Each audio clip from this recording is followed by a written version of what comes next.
Magandang hapon no, Batangas City. Ay ariho ay tayo nasa taas ng overpass.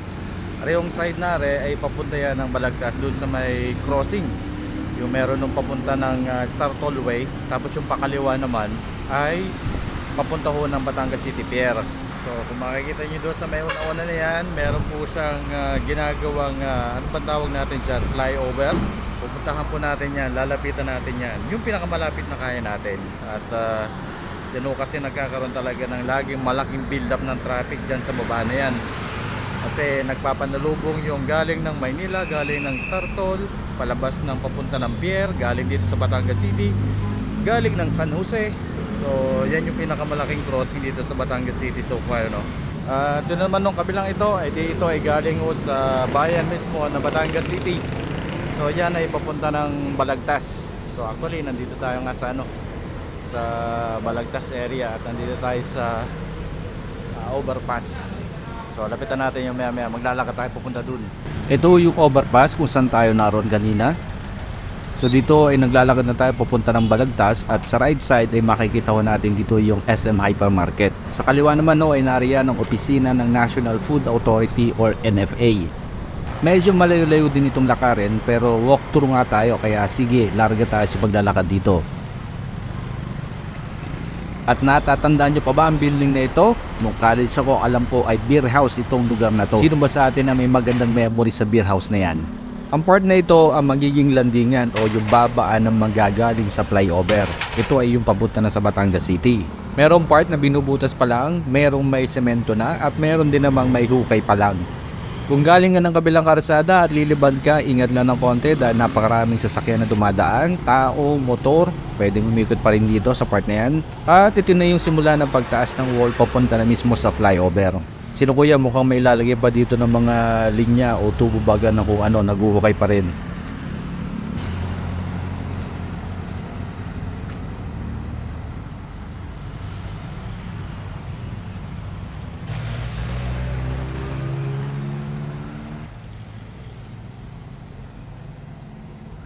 Ito naman ang barangay hall ng Barangay Balagtas. Sa pagkakatanda ko, ito ay naipatayo nung panahon ni Kapitan Arturo Blanco na ngayon ay bukal na. Diretso tayo papalapit ng flyover. Base ho doon sa Balikas News Network na ating nakita sa internet, ang pagpupondo ng flyover ay mula 2020 hanggang 2025.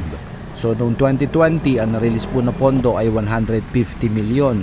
So kumbaga section by section ho ang paggagawa nito. Then para ho sa 2021 ay mayroon 83 million, 2022 200 million, 2023 200 million, sa 2024 ay another 200 million at sa 2025 naman po ay 166 million. So you know ay portion o kumbaga phase by phase ang paggagawa ng flyover. Kaya kumbaga mahabang gawain ho ito kasi nakadepende ho yan sa release ng pondo mula sa national government. Ang flyover na ito ay project ko ni Congressman Marvin Marino ng distrito ng Batangas City o ang 5th District. Sinimulan noong construction nito noong November 2020. Ayon kay Engineer Ken Hernandez, yung project resident engineer, mahirap ang disenyo ng flyover dahil mayroon itong dalawang alignments. Mula sa pag-akyat galing ng Star Tollway ay may isang papunta ng diversion road at ang isa naman ay papunta ng Batangas City proper. So parang letter Y ang disenyo nito.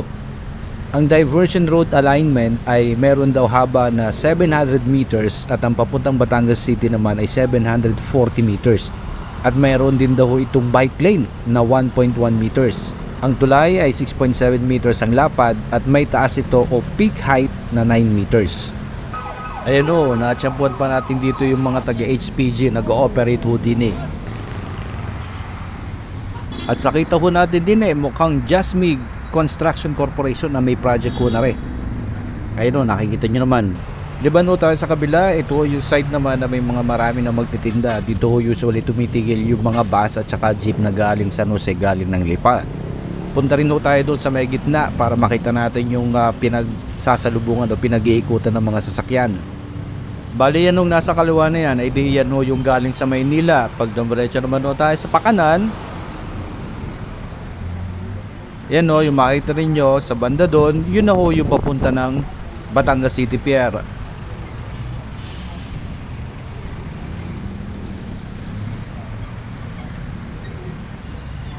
Pag diretso pa rin po tayo ng ikot, ito naman po, yan ako yung galing naman ng San Jose, Lipa City. So ikot-ikot lang natin para makita natin yung paligid. So ayan, yan pa rin po yung galing sa Maynila o Star Tollway. So dyan po umiikot, magsasalubong sila dyan. And again, yung kaliwa diretso, papunta po yan ng Batangas City. At kung kakanan naman kayo, yan ho ay papunta ng Batangas City Pier. Dyan ang part na yan. Dyan na talaga dikit-dikit yung mga traffic natin.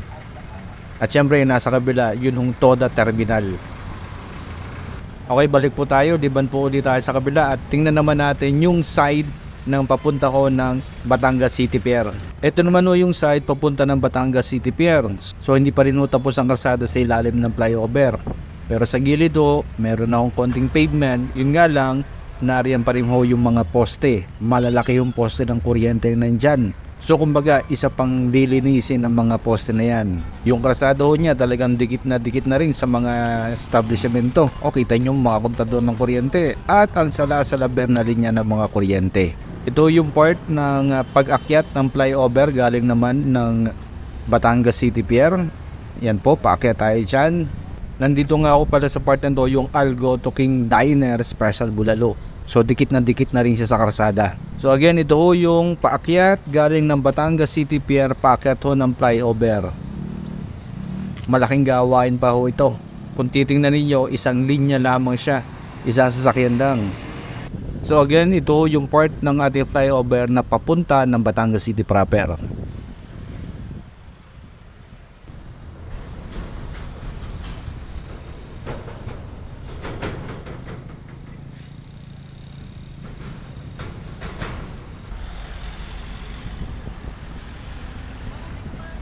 Ay tayo ay makikisabay kina Kuya pagliban. And then lakad na ulit tayo papunta doon sa ating pinagsimulan.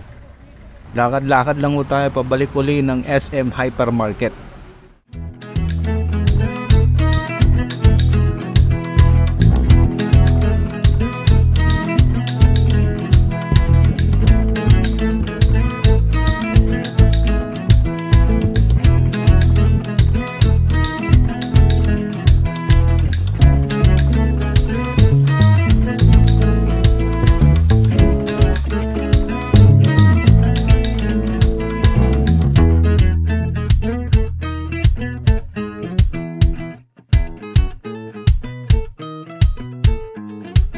Ito yung part kanina na merong motor at saka babae na lumiban. So dito rin ho tayo liliban.